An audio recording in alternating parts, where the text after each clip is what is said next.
एक नवरात्रे में जो पंचमी तिथि होती है, नवरात्रे की जो पंचमी तिथि है, उस पंचमी तिथि के दिन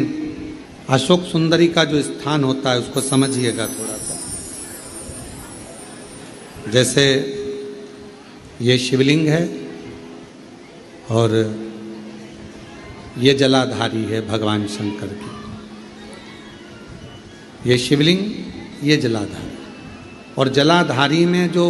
जल बहता है उसमें बीच में जो मोटी सी लाइन रहती है वो अशोक सुंदरी होती है। जैसे कई बेटे हैं, बेटियां हैं, कोई व्यक्ति व्यापार चालू कर रहा है, कोई व्यक्ति अपना नया भवन निर्माण कर रहा है, नए भवन में जा रहा है, या कुछ अच्छी दुकान खोलना चाह रहा है, कोई अपने लक्ष्य पर पहुंचना चाहता है और पहुंच नहीं पा रहा, तो जो शारदीय नवरात्रे आते हैं, इस शारदीय नवरात्रे में जो माँ आद्यशक्ति की पूजन की जो पंचमी तिथि होती है, इस पंचमी तिथि पर अशोक सुंदरी वाली जगह पर, जो अशोक सुंदरी का स्थान है, वहाँ पर लाल पुष्प एक समर्पित करें। जो जलाधारी है, माँ पार्वती, जगत जननी, जगदम्बा, अम्बा, भवानी मैया दुर्गा का हस्त कमल, इस पर 7 जगह पर कहीं पर भी लाल चंदन की बिंदी 7 स्थान पर कहीं पर भी रख दें, और 1 लोटा जल शिव जी को पंचमी के दिन, नवरात्रे की, शारदीय नवरात्रे की पंचमी के दिन कामना करते हुए उत्तर की ओर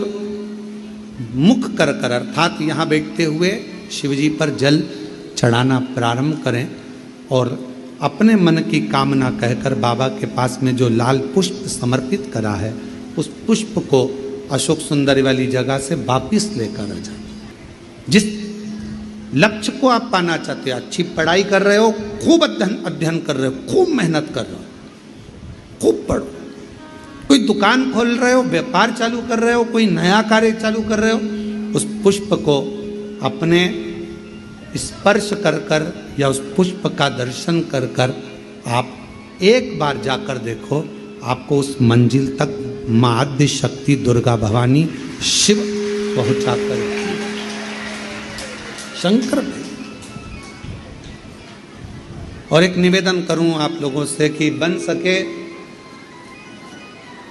दुर्गा सप्तशती का पाठ अगर करते हो या दुर्गा सप्तशती को आप पढ़ते हो, तो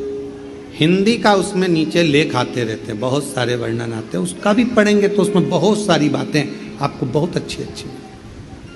देवी भागवत में, दुर्गा सप्तशती में,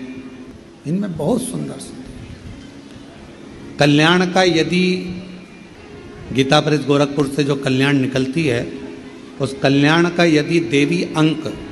अगर आप पढ़ेंगे माता दुर्गा भवानी पर, बड़ा सुंदर है, उसमें भी बहुत सी चीज़ें हैं, माँ आद्यशक्ति की आराधना की, साधना की, पूजन की पद्धति बहुत सुंदर, उसका ध्यान करें। शिव से कुछ, अगर भगवान शंकर की हम आराधना कर रहे हैं, भगवान शंकर से अगर हम कुछ पाना चाह रहे हैं, तो भगवान शिव की सबसे पहले उससे साधना करो, शिव को पहले अपना बनाओ।